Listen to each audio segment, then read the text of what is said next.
제가 최근에 한 지인으로부터 들은 말인데요. 여러 정보를 다 빼고 인용할 한 문장만 여러분들에게 소개하자면 이런 얘기예요. 들은 말은 이런 거예요. 그분은 하나님과 동행하는 사람 같아요. 라고 하는 말입니다. 그분은 하나님과 동행하는 사람 같아요.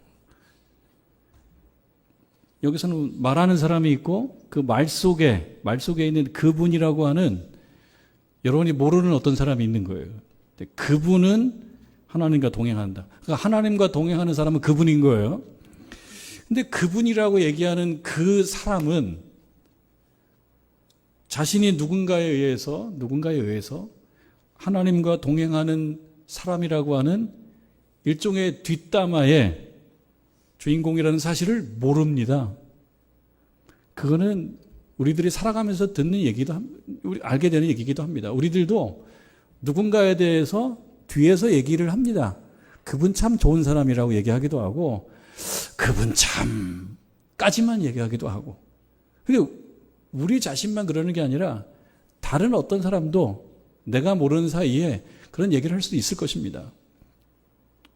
여러분 어찌되었든 이 그분이라고 하는 분은 어떤 사람에 의해서 하나님과 동행하는 사람이야. 하나님과 동행하는 분 같아. 라고 하는 이야기를 듣는 것을 모르고 있습니다. 저는 그 얘기를 들으면서 그 표현이 저한테 마음에 와닿는 거예요. 하나님과 동행하는 사람이다.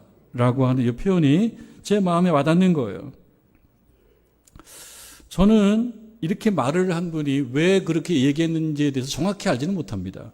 왜 하나님과 동행하는 분이라고 하는 인상을 가졌는지에 대해서 정확히 알지는 못해요. 다만 제가 미루어 짐작해보죠. 미루어 짐작해보면 아마도 그분이 신앙생활과 관련하여서 말하는 사람의 기준에 어느 정도 부합했을 가능성은 좀 있다. 이렇게 생각합니다.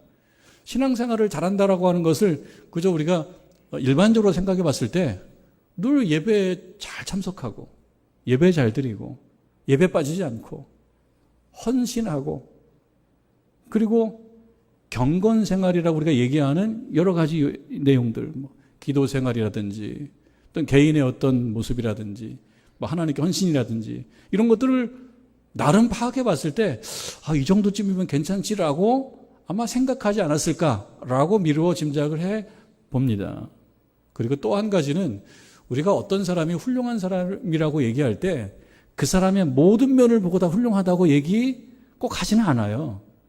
몇 가지를 보고 그분이 훌륭하다고 얘기하든지 혹은 그분이 하나님과 동행한다고 얘기하든지 그 몇 가지를 보고 얘기할 가능성도 많습니다. 그 중에 하나는 인사 잘하면 그래요. 인사를 잘하면 그냥 훌륭한 사람이에요. 50%는 훌륭한 사람이에요. 인사만 잘하면. 나에게 인사를 잘한다 그러면 그분은 훌륭한 사람이고 그분은 하나님과 동행하는 사람이다 라고 얘기하기도 하는 거예요.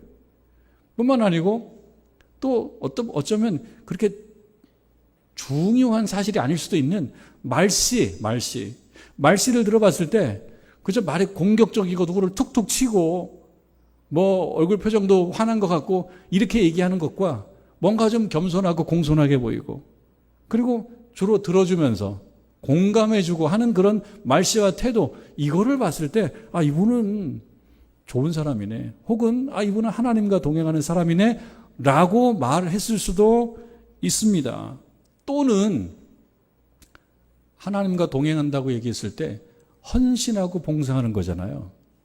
헌신하고 봉사하는 모습을 봤을 가능성도 있죠. 그런데 헌신하고 봉사할 때 우리가 보면 다른 사람이 많이 보고 있을 때는 더 열심히 일하는 것 같고 그리고 사람들이 잘 보지 않는 자리 굳이 주목하지 않는 나 혼자만 있는 자리에서는 그리 열심히 하지 않는다 하는 경향도 있는데 가만히 보니까 누가 보나 누가 안 보나 누가 보나 누가 안 보나 헌신하고 봉사하더라.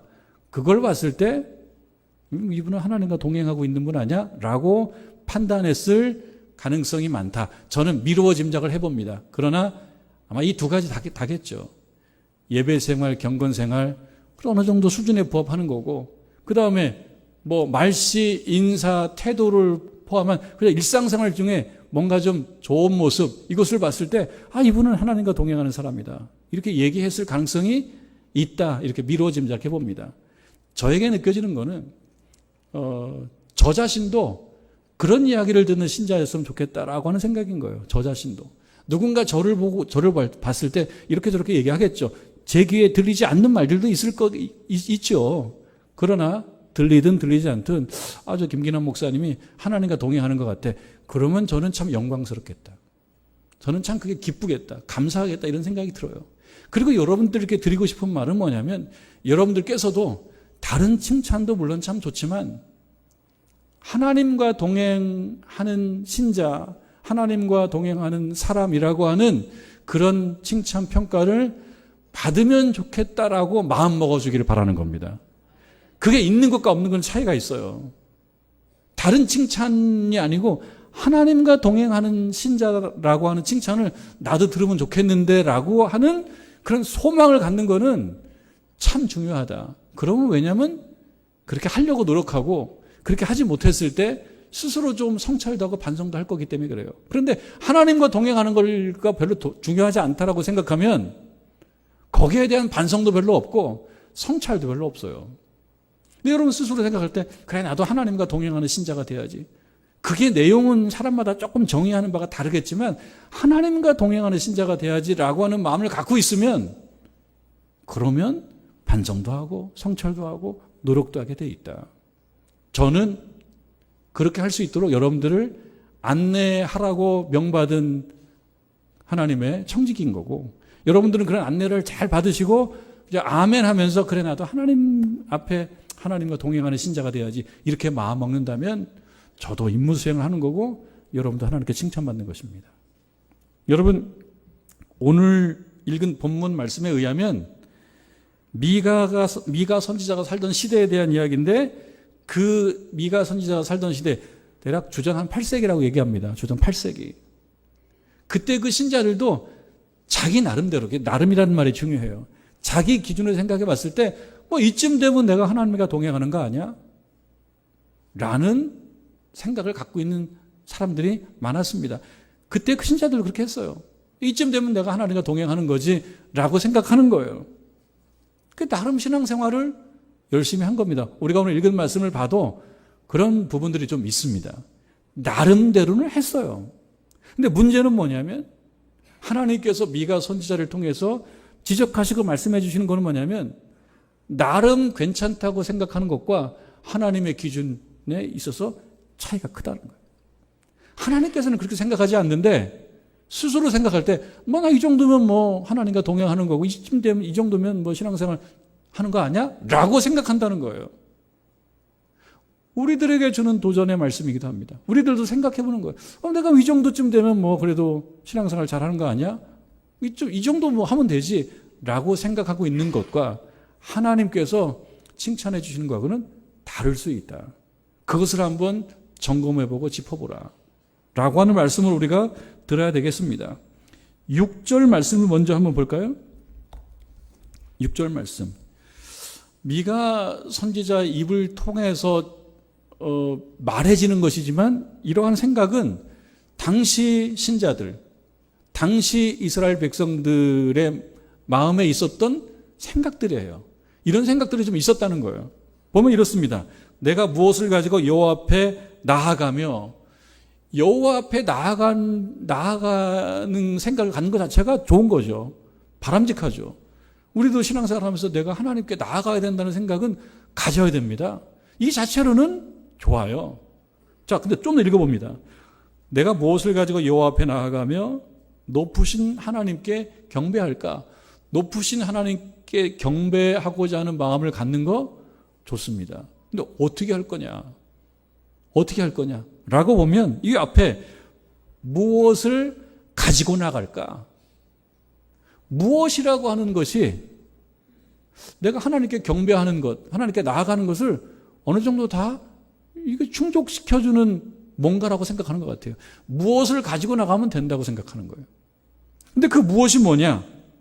내가 번제물로 1년 된 송아지, 번제물로, 그러니까 예배 때 가지고 나가는 거예요. 1년 된 송아지를 가지고 나가는 거예요. 저는 이것도 괜찮다고 생각해요. 오늘날로 얘기하면은 하나님께 헌금을 준비해서 드리는 겁니다. 헌금 생활하는 거예요. 우리가 1년 된 송아지를 갖고 나오지는 않지 않습니까? 여러분, 이 자리에 1년 된 송아지, 1년 된 양 가지고 나올 수 없어요. 우리는 하나님께 헌금하는 거예요. 그런데 이 사람들은 어떻게 했습니까? 번제물로 1년 된 송아지를 갖고 나가요. 이거 필요하죠. 그런데 충분한 건 아니라는 거죠.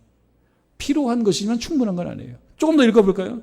1년 된 송아지를 가지고 그 앞에 나아갈까? 7절에 여호와께서 천천의 숫양, 조금 과장했어요. 천천의 수양. 숫양이 엄청나게 많은 거예요. 그 다음에도 약간 과장해요. 만만의 강물 같은 기름, 올리브 기름 이런 걸 얘기할 거예요. 그러니까 하나님 앞에 나아갈 때 양과 소와 양과 기름을 가지고 나아가는 거, 이거는 어찌 보면 경건하게 보이는, 하나님과 동행하는 것처럼 보이는 외적인 모양일 거예요. 그걸 누가 봤을 때 하나님께 나아가는구나, 하나님과 동행하는구나. 동행한다라고 하는 것은 같이 걷는 거란 말이죠. 하나님과 같이 걷는구나 라고 생각하는데, 이 부분은 무슨 얘기냐? 아쉬움이 있다, 잘못이 있다, 뭔가 문제가 있다. 그 문제는 뭐냐면 6절 초반에 얘기했던 것처럼 내가 무엇 가지고 나가면 되지? 이 정도 좀 가지고 나가면 괜찮지 않아? 이런 생각들을 갖고 있었다는 거예요. 이 정도쯤 가지고 가면 괜찮지 않아? 이런 생각들을 가지고 있었습니다. 그런 걸 보고 우리 하나님께서 미가 선지자를 통해서 하시는 말씀은, 그것은 참된 신앙이 아니고 참된 동행이 아니다라고 하는 이야기를 하고 있는 것입니다. 오늘 우리 김경수 청년이 왔는데요. 저도 군생활 했잖아요. 제가 군생활 시작하면서 지금 생각해보면 그렇게 적절한 말 같지는 않은데 그냥 익숙해진 표현이 하나가 있어요. 군생활 하면서 익숙해진 표현이 하나가 있는데, 그건 뭐냐면 종교 행사라고 하는 거예요. 종교 행사. 지금도 그런 말을 쓰는지 모르겠어요. 저 때만 해도 종교 행사라고 그랬어요. 입대하고 몸이 힘드니까 교회 가고 싶었던 거예요. 저도 예배드리고 교회 가고 싶고 하나님으로부터 위로받고 싶었던 거예요. 그런데 교회를 처음부터 보내주지 않더라고요. 한 2주쯤 지나니까 종교 행사 갈 사람들 모이라고, 집합하라고. 여기서 종교 행사라는 것은 무엇입니까? 교회만 가는 것을 얘기하는 것이 아닙니다. 성당도 가고 절도 가고 그래요. 사찰도 가고. 그러니까 각자의 종교에 맞게 종교 활동할 사람 나오라라고 누군가는 그렇게 얘기하는 것이 꼭 틀린 말은 아닐 수도 있습니다. 여러 종교가 있으니까 공정하게 그래서 우리도 모르는 사이에 종교 행사라는 말을 쓰는데, 신자의 입장에서는 이것이 행사가 되면 안 되는 거거든요. 지금 생각해보면 그렇습니다. 종교 행사라고 하는 것은 행위만 있는 거예요. 누가 볼 때는 그냥 하는 거예요. 여러 종교 중에 하나예요. 종교 행사는. 하나님만 섬기는 게 아니라 여러 종교들 중에 하나를 갖고 있는 사람은 나와서 그냥 해라 라고 누군가는 얘기하는 것입니다. 그렇게 만들어져요. 그 공정한 말이라고. 그러나 지금 생각해보면 그게 행사가 되면 안 되는 거죠. 하나님께서 말씀하시는 거예요. 그 백성들에게 하늘 말씀이에요. 신앙생활이 종교 행사가 되면 안 된다, 이런 마음을 갖고 계시는 거예요. 왜 신앙생활이 종교 행사처럼 되느냐? 이거는 군인들에게만 해당되는 문제가 아니고 우리들에게도 마찬가지라고 하는 말씀으로 들어야 됩니다. 혹시 나는 신앙생활이 종교 행사가 되고 있는 것은 아닌가? 라고 하면 지적을 받는 것입니다. 그러면 종교 행사로 되어 간다 그러면 무엇 때문에 그러겠어요? 지금까지, 이곳까지 올 때까지, 오기까지 하나님께서 내 삶에 주관하셔서, 함께 하셔서, 필요할 때 함께 하셔서 은혜를 베풀어 주셨던 그 은혜를 기억한다 그러면 신앙생활로 계속 나갑니다. 그런데 어느 순간에 그게 조금 희미해져요. 좀 잊혀집니다. 잊어버리게 되면 그것이 신앙생활이 아니고 종교 행사로 돼버린다라고 하는 것입니다. 하나님의 함께 하심과 돌보심과 은혜에 대한 감격과 감사가 빠져버린 교회 출석이 되어버리면 그것은 종교 행사가 되어버리는 거예요. 여러분, 우리가 오늘 읽은 말씀 중에 하나님께서 하시는 말씀이에요. 4절 말씀에 보면 내가 너를 애굽 땅에서 인도해내어 종로로 타는 집에서 속량하였고, 옛날 얘기죠. 옛날에 이 백성들을 그렇게 인도하셨다는 거예요. 하나님 말씀이에요. 하나님 마음은 그렇습니다. 내가 너희들을 애굽 땅에서 인도해내어서 종로로 타는 집에서 속량했다. 모세와 아론과 미리암을 내 앞에 보냈었다. 15절에 내 백성아, 너는 모압 왕 발락이 꾀한 것과 부울의 아들 발람이 그에게 대답한 것을 기억하며, 출애굽하는 과정 속에서 이 모압 왕 발락이 이스라엘 백성들을 대적하기 위해서 이 바알 선지자 발람을 통해서 저주하게 했던 거거든요. 그러나 하나님께서 저주하게 두시지 않았던 그 일, 이런 일들을 기억해야 되지 않겠냐. 기억하며 시딤에서부터 길갈까지의 일을 기억하라. 그래서 기억하라고 하는 말씀을 주시는데 왜 이 말씀을 주시겠습니까? 기억하지 않고 잊어버리고 뭐 이 정도 지으면 됐지. 그러면서 3절에 보면 이르시기를 내 백성아, 내가 무엇을 내게 행하였으며, 하나님께서 이 백성에게 무엇을 행하였으며 무슨 일로 너를 괴롭게 하였느냐. 내가 너를 무슨 일로 괴롭게 하였길래 그대들은 나를 그렇게 괴롭게 하느냐, 이런 말이죠. 내가 너에게 잘못된 것이 있느냐? 출애굽시키고 함께하고 은혜를 베풀고 지켜주고 그랬던 것을 다 잊어버렸던 거예요. 그리고 섭섭한 것만 기억해요. 섭섭한 것만. 그리고 내가 하나님께 했던 것만 기억해요. 내가 하나님께 이 정도 했으면 됐지 않아?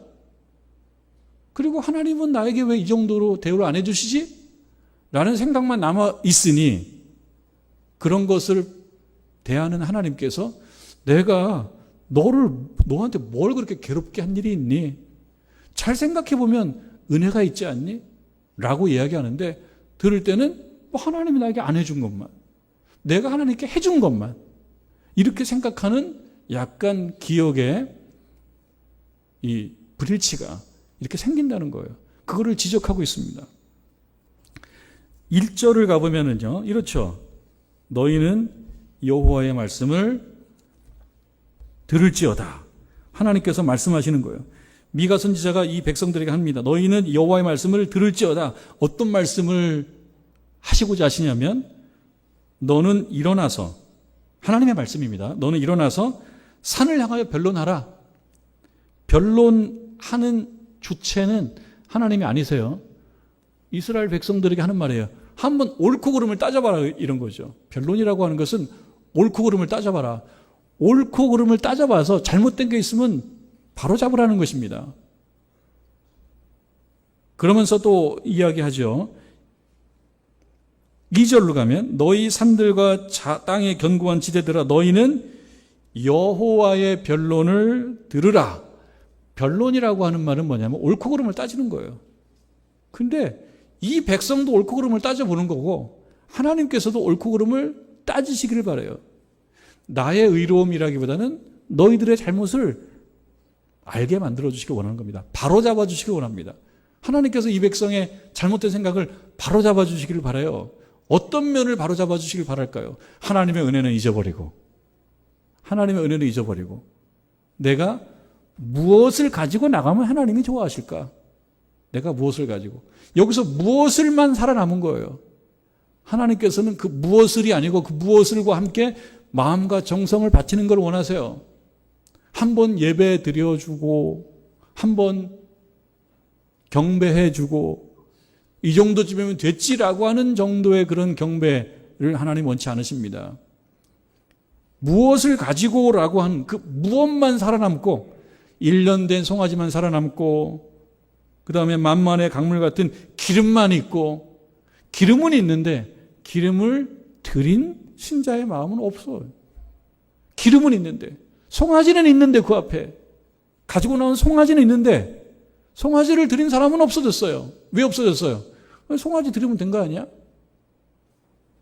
이런 지적입니다. 그래서 하시는 말씀이 6장 8절의 말씀이죠. 유명한 말씀이죠. 이 말씀은요, 사실 자세하게 설명을 해드리지 않아도 직관적으로, 여러분 직관적으로 그저 와닿는 말씀이에요. 그 말씀을 여러분 받으시면 돼요. 직관적으로 딱 느껴지는 말씀이에요. 하나님께서 어떻게 말씀하시냐? 사람아, 주께서 선한 것이 무엇임을 내게 보이셨나니. 하나님께서 선지자를 통해서, 그리고 말씀을 통해서, 그리고 어느 경우는 실패 사례를 통해서, 우리가 살아다 보면은 힘든 일들도 있어요. 어떤 경우는 경제가 안 좋아질 때도 있고, 건강이 내 마음대로 안 될 때도 있고, 인간관계에 문제들이 있을 수도 있고. 근데 내가 실패하는 과정을 통해서 또 알려주세요. 저도 그런 경험, 여러분도 경험이 있을 겁니다. 뭐가 좀 어려울 때 또 알게 돼요. 알게 돼. 여러 모양으로 알게 해주시지 않았냐. 선한 것이 무엇인, 선한 것, 좋은 것, 올바른 것, 그것이 무엇인지 다 보여줬다. 이 말씀을 왜 하는 겁니다. 왜 하는 겁니까? 보여줬는데 어떻게 그렇게 다 잊어버렸냐. 그리고 다른 하나님께서 원하시지 않는 모습을 보여주면서 이제 이쯤이면 됐지 않았냐라고 생각하느냐는 거죠. 그러면서 결론적으로 주시는 말씀이에요. 여호와께서 내게 구하시는 것이 무엇이냐. 여호와께서 내게 구하시는 것은 여러분 세 가지예요. 여기서는 세 가지인데 사실 다 하나입니다. 그 첫 번째가 뭐냐면 오직 정의를 행하며, 정의를 행하며, 인자를 사랑하며. 이 정의를 행하는 것과 인자를 사랑하는 것은 하나님의 가장 중요한 두 성품입니다. 정의와 그 다음에 인애. 여기서 인자는 사랑을 얘기해요. 자비로움을 얘기해요. 자비로움을 사랑하는 거예요. 자비로움을 좋아하는 거예요. 자비로움을. 조금 생각해보면 정의라고 하는 말은 누가 반대하겠습니까? 오늘날에도 정의라고 하는 좋은 말을 누가 먼저 선점하는 게 중요한 거예요. 좋은 말들은 다 가져가는 거예요. 좋은 말들은. 근데 이것도 중요합니다. 왜냐하면 말을 가지고 온다라고 하는 것은 거의 50%를 선점하는 것과 같아요. 명분, 말, 표현, 구호.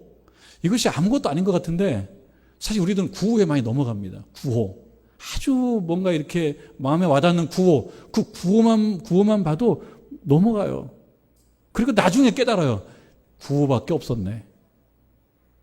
플랜카드에 좋은 문구들 써놨어요. 아주 좋은 단어는 다 써놨어요. 대표적인 단어가 정의야, 정의. 대표적인 단어가 사랑이에요, 사랑, 자비예요. 그래서 그게 너무 멋있는 줄 알았어요. 우리도 지나놓고 나서 깨달아요. 아니, 말은 굉장히 좋게 해놓고 되는 게 없어. 이렇게 얘기하듯이 정의라고 하는 말을 포함한 여러 좋은 표현들은 왜 그걸 그렇게 선점하려고 애를 쓰냐면 그 자체로도 의미가 있어요. 그 자체로도 힘이 돼요. 그런데 거기까지만 가면 안 되는 거거든요. 정의라고 하는 말을 내가 선점했다라고 하는 면까지만 가면 안 되는 거거든요. 정의는 언제 정말 그 본질이 드러나냐면 행할 때. 정의를 행할 때 나오는 거지. 우리가 말로는 정의가 흘러 넘치는데 실제로는 정의라고 하는 사건이 벌어지지 않는 이 상황을 보면서 절망할 때가 있는 거예요. 선진국부터 우리가 후진국이라고 얘기하는 모든 세계 나라들 중에 정의를 싫어하는 나라가 어디 있습니까? 다 정의를 말하죠. 그러나 정의를 실천하는 정도와 수준이 다 다른 거예요. 신자들도 마찬가지일 거예요. 신자들도. 우리가 믿음과 은혜와 사랑과 정의를 이야기하지만 거기에서 흥부가 끝나면 안 된다는 거예요. 어디까지 가야 된다는 겁니까? 행하며까지 간다. 행하며. 그런데 행함이 자꾸 빠져 있는 거예요.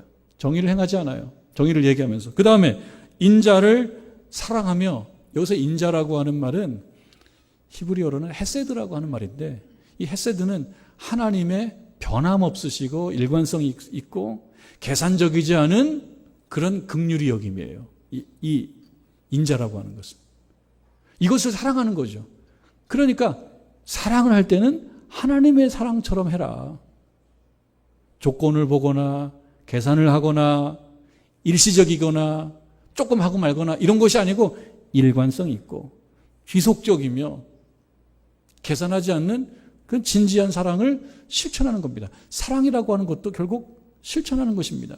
그러니까 이 헤세드라고 하는 것은 실제로 우리가 말로 끝날 게 아니라 누군가를 이해해주고 그에게 따뜻한 말을 해주고 받아들여주고 따뜻한 표정도 지어지고 부족한 걸 용서도 해주고 손도 잡아주고 이런 것들이 있을 때, 그런 게 있을 때 인자를 사랑하는 것이 돼요. 그렇지 않으면 안 된다는 거예요. 근데 이 백성을 가만히 보니까 안 그런 거예요. 인자를 사랑하지 않는 거예요. 인자를 말은 하지만. 그리고 세 번째 여러분 또 중요하게 말씀하는 게 뭡니까? 겸손하게 내 하나님과 함께 행하는 것. 하나님과 함께 행하는 것이 동행이죠. 하나님과 동행하는 거예요. 우리가 그런 칭찬받으면 좋겠습니다. 그런데 하나님과의 동행을 어떻게 하느냐. 여기 나오는 겸손하게라고 하는 부사구가 있어요. 그러니까 그냥 하는 게 아니에요. 어떻게 한다고요? 어떻게 동행한다고요? 겸손하게 동행한다고. 겸손하게 동행한다는 건 무엇입니까? 내가 우선하지 않다고 생각하는 거예요. 하나님과 동행하는데 하나님은 연세도 많으시잖아요. 태초부터 있었으니까 5억 살은 되셨을 거 아니에요. 저는 젊어요. 제가 더 새롭다니까요. 하나님은 가만 계세요. 이것이 아니고 이거는 겸손한 게 아니죠. 하나님의 뜻을 내가 받아들이는 게 겸손한 거지. 아니, 하나님은 그렇게 그냥 그만 좀 말씀하세요. 제가 여러 번 들었어요. 그거는 말씀 안 해도 제가 다 알아요. 제가 좀 하는 것 좀 내버려 두세요. 이거는 겸손한 것이 아닙니다. 겸손의 반대는 무엇입니까? 교만한 거거든요. 교만하다는 건 뭡니까? 내 의가 너무 강해서 내 의가 아닌 다른 사람의 의는 별것이 아니라고 생각하는 거예요. 심지어는 하나님을 향해서도 그런 거예요. 하나님을 향해서도 하나님이 이렇게 하시면 안 되죠.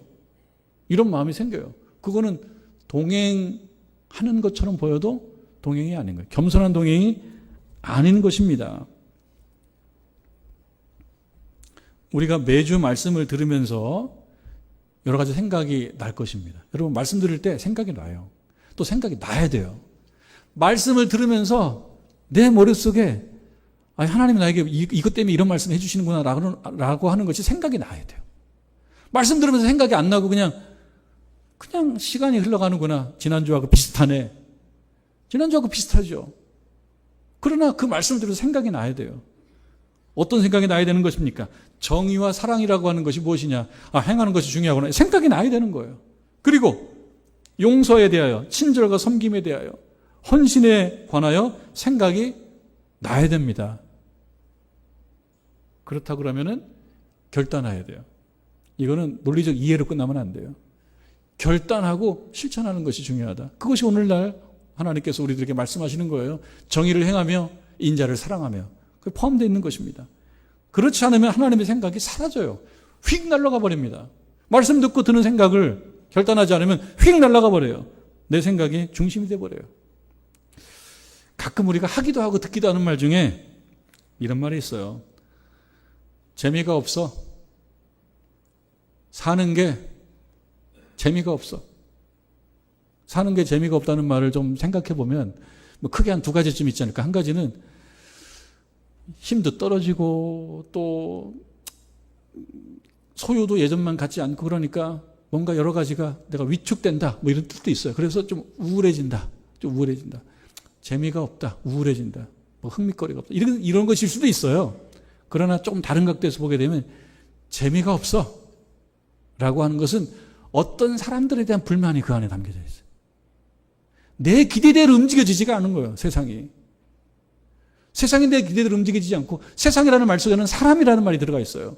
사람은 국민이기도 하고 교인이기도 해요. 가족이기도 하고 이 사람들이 내 기대만큼 따라오지를 못해요. 그러니까 어떤 생각이 들어요. 재미가 없어. 사는 게 재미가 없어. 거기에 섭섭함과 불만이 좀 배어 있어요. 그런데 그거는 어떤 사람만의 문제가 아니라 저 역시도 그렇습니다. 살다 보면 그런 생각이 왜 들 때가 없겠어요. 재미가 없어. 나를 인정해 주지 않고 자기 생각만 옳다고 그래. 이것이 내가 옳은데 라고 하는 생각이 들 때가 있단 말이죠. 모두가. 또 오늘 말씀을 기초로 생각을 해보면 무엇입니까? 다른 사람이 내 기준에 맞춰주는 것도 좋을 때가 있지만 그러나 주시는 말씀은 뭐냐면 정의를 행하는 거예요.